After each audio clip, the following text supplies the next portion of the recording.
Oh boy, another guilty pleasure. This video is gonna get a ton of hate for sure. But you know what?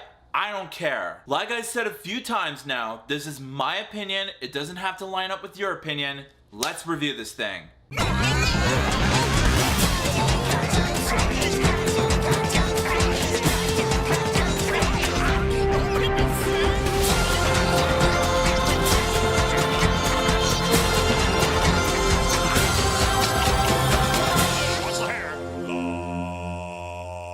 Yo, what is up, my Cinedroids? G to the S here. Today, I'm gonna be reviewing the next movie in the now currently successful franchise, Mission Impossible 2. Tom Cruise returns to his role as Ethan Hunt in his next top secret assignment. This time, Ethan Hunt leads his IMF team on a mission to capture a deadly German virus before it's spread by terrorists. His mission is made impossible due to the fact that he's not the only person after samples of the disease. He must also contest with a gang of international terrorists headed by a turned-bad former IMF agent who has already managed to steal the cure. Now, let me go on a limb here. I have heard countless times from other people, either on the internet or from other people outside of social media, saying that this film is the worst Mission Impossible installment in the entire franchise. Saying that it was too sloppy, the romance elements very dull, which I'll get to in a second, and the action sequences unentertaining to the nth degree. But for me, I honestly do not mind them whatsoever. I mean, yeah, sure, I agree with you. The romance subplots don't fit in this movie in a few parts, I feel like during the middle of the first act. I mean, when I first watched it, I was looking at some of the romance scenes in this movie, and all I have to say is, do people really need to be that harsh in some of these scenes? Sure, fight me in the comments, but for me, in terms of the movie's story, plotline, character development, the acting coaching from John Woo, drama, emotion, and execution, I don't feel like the romance elements were too much in this movie, as long as it coincides with the task at hand. And the goal is that he needs to make sure that Nyah Nordoff-Hall, played by Thandie Newton, is safe from the virus that will eventually spread all over the human race, or else it's too late. Now, yeah,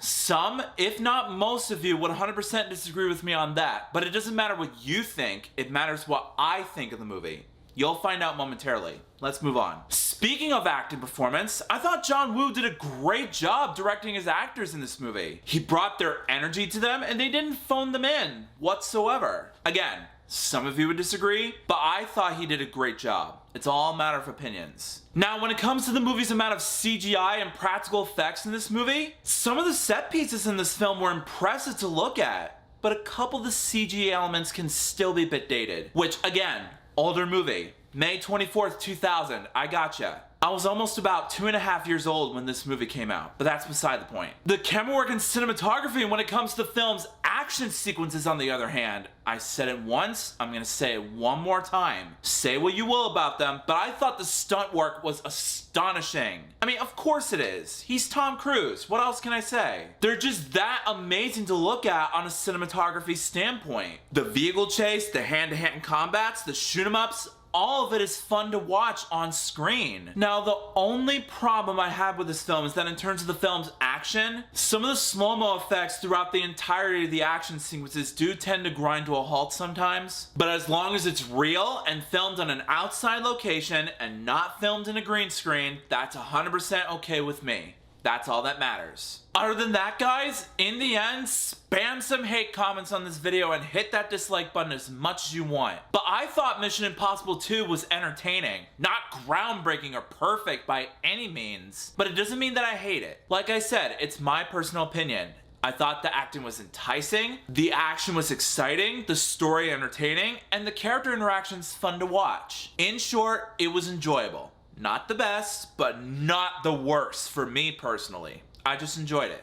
That's all. So as a result, I know I'm gonna get a lot of hate for this, but I'm brave enough to say it anyway. I rate Mission Impossible 2 4 out of 5 stars. Now, again, sure, you don't have to agree with me, but I'm still not changing my opinion that I thought it was a fun thrill ride. That's what created the concept of reviewing in the first place, right? Keep your hateful comments to yourselves. Just word to the wise. So, Mission Impossible 2. Have you seen it? If you have, Let me know in the comments what you thought about it. Does anybody out there agree with me anyway? Because I know there are haters out there who will kill me for this. But either way, answers down below please. Be nice. But if you like this video and you want to see some more, make sure that like button shines in your face. That'll totally help me out a ton. Also, share that video with your family and friends and favorite it. This is a very good way to show support for this review. Also, if you're new to my channel, make sure to subscribe and ring that bell right next to you so you can be notified of future videos that I have in store for you. Also, if you want a shout out in a future video, just follow me on both Instagram and Twitter and I will choose one of my Cinedroids to be displayed as a shout out. The link's in the description below. And also follow me on Stardust so you can catch early reactions to movies, TV show episodes, and trailers. I'll put a link to that below in the description as well so you can download the app for yourself. But until then, I'll see you next time.